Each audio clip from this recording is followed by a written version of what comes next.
will talk about a fun little side project that actually came out of the Telluride neuromorphic cognition engineering workshop last year.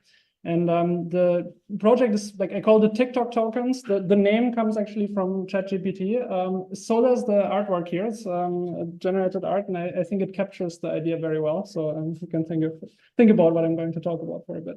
So I want to start with a confession, and that is I have repeatedly said things like this. So spiking neural networks can be very efficient event-driven computing systems and so on. And that I think there is truth to it, but it implies that SNNs are this like special case of event-driven computing systems, and we all agree what event-driven computing is, the same way as like Turing machines are based on Boolean logic, and deep neural networks are differentiable functions, and there's like this framework around it. But I realized that I don't really know what event-driven computing is outside of SNNs. Like SNNs are literally the only example of event-driven computing that I am aware of. And that bothered me a bit. So I was wondering, so what is sort of the Boolean logic gate equivalent for event-driven systems? And I didn't really have a good answer, and I didn't find much that people were doing about it. So I was just thinking, what is the simplest thing I can come up with? And this is a question I was thinking about in the context of this Telluride workshop and a little bit after. And so what I came up with is, well, I want to talk about very simple systems. So there is nodes in the system. The nodes have some state. In this case, the simplest state I could think of is like a binary state. You could think of this like the spin of an Ising model or whatever. Like it's just a node can be on or off. And it's event-based, so I want the nodes to only communicate when the state actually changes.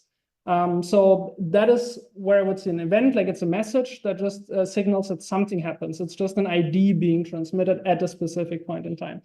And for the nodes to do this at the right point in time, they also need to have some form of internal dynamics so that they can generate events by themselves autonomously.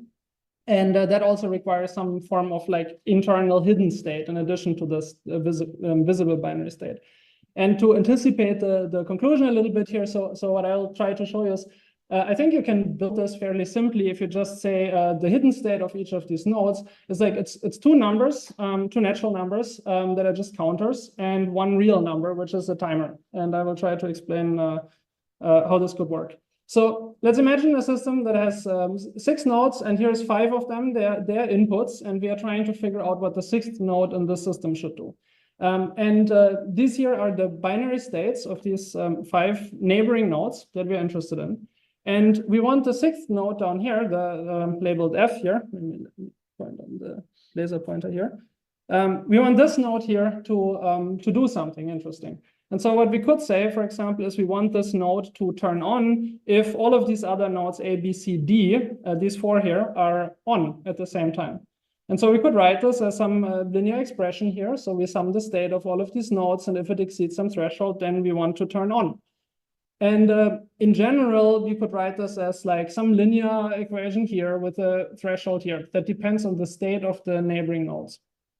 And likewise, at some point, we might want to turn off again. And so, for example, let's say we want to turn off whenever the nodes C, D, and E are on, which is another Boolean condition. And for example, that would happen here when we cross this other threshold that we defined. So for the off condition, we could again write some very simple Boolean expression that says when the state should turn off. And so what this is, in technical terms, this is like, it's a latch. It's a thing that you can set and reset. It can store some memory on there for some period of time. And the transitions themselves are determined by some logical expression here. And this is nice, but obviously this doesn't have any interesting dynamics yet. But what's kind of cool is if you want to figure out when you cross the threshold, all that you actually have to do is you just need to count the events that come in, like the upward events and the downward events. And just doing a running sum lets you keep track of the state of the neighbors around. And likewise, I mean, for the downgoing edges. So as I said, this doesn't yet have any internal dynamics. So what's the simplest way to add some form of dynamics to the system?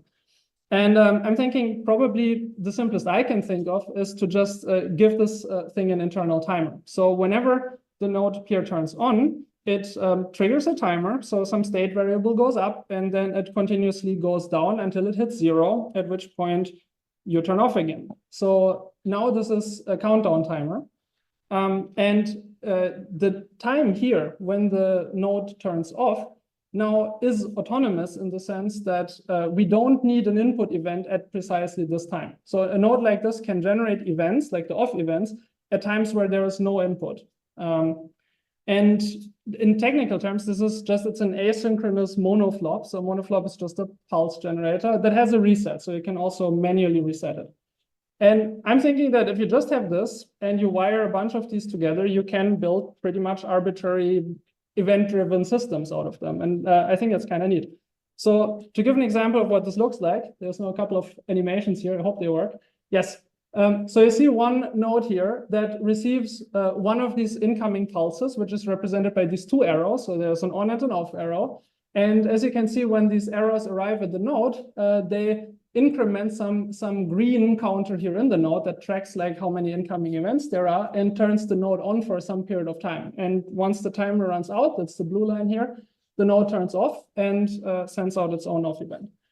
And now if you put a couple of these nodes together, you can build more interesting things. Like here, for example, there are 3 nodes that just have this same behavior as before, but now they are configured in a way that this blue node here with the circle around it generates a pulse sometime after the input pulse. So you can see it was waiting for a long time, and now it's emitting a spike. So this is now a pulse generator that produces a pulse sometime after it got an input stimulus.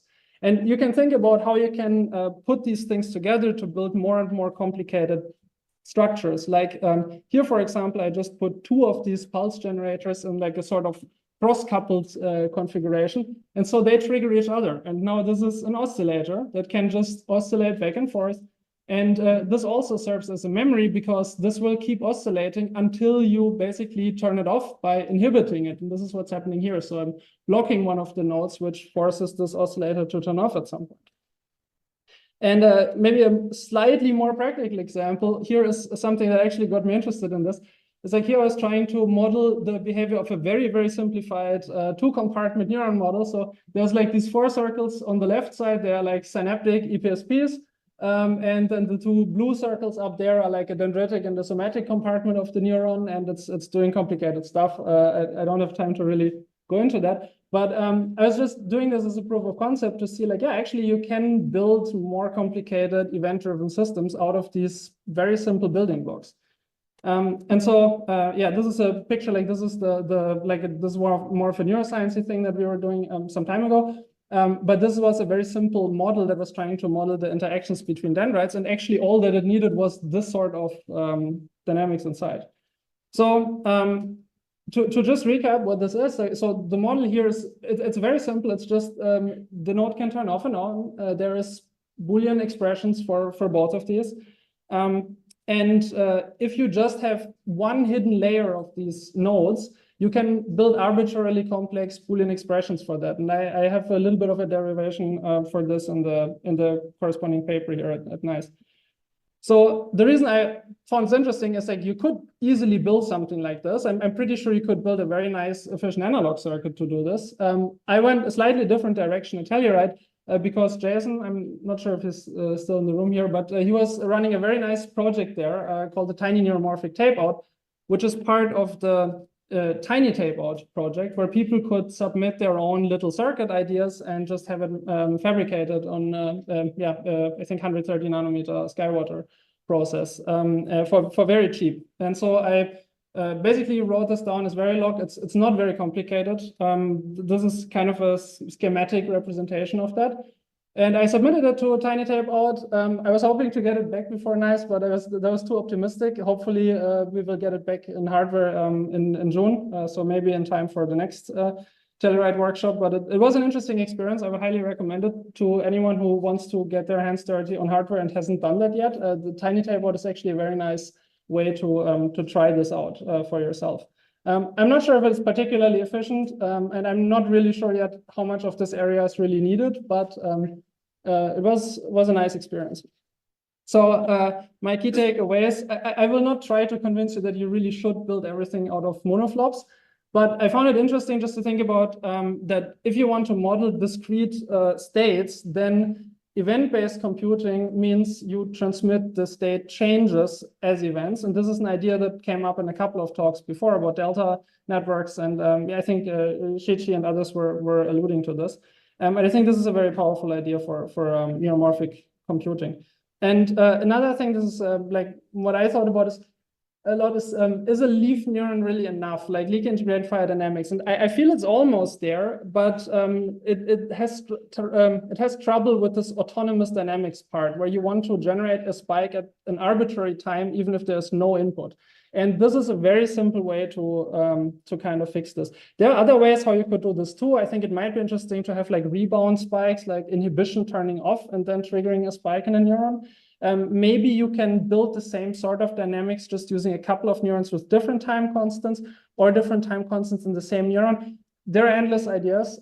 This is just a very simple way. And then maybe this is an interesting building block to use. I'm not really sure, but it was, of course, again, it was a very fun experience here. And so if you're interested, this QR code should bring you to the paper. If you want to go on GitHub and check out the various codes I have, or you want to check my sleeping patterns, whatever, here is a link, and the Dendrite paper is done. So yeah, thanks.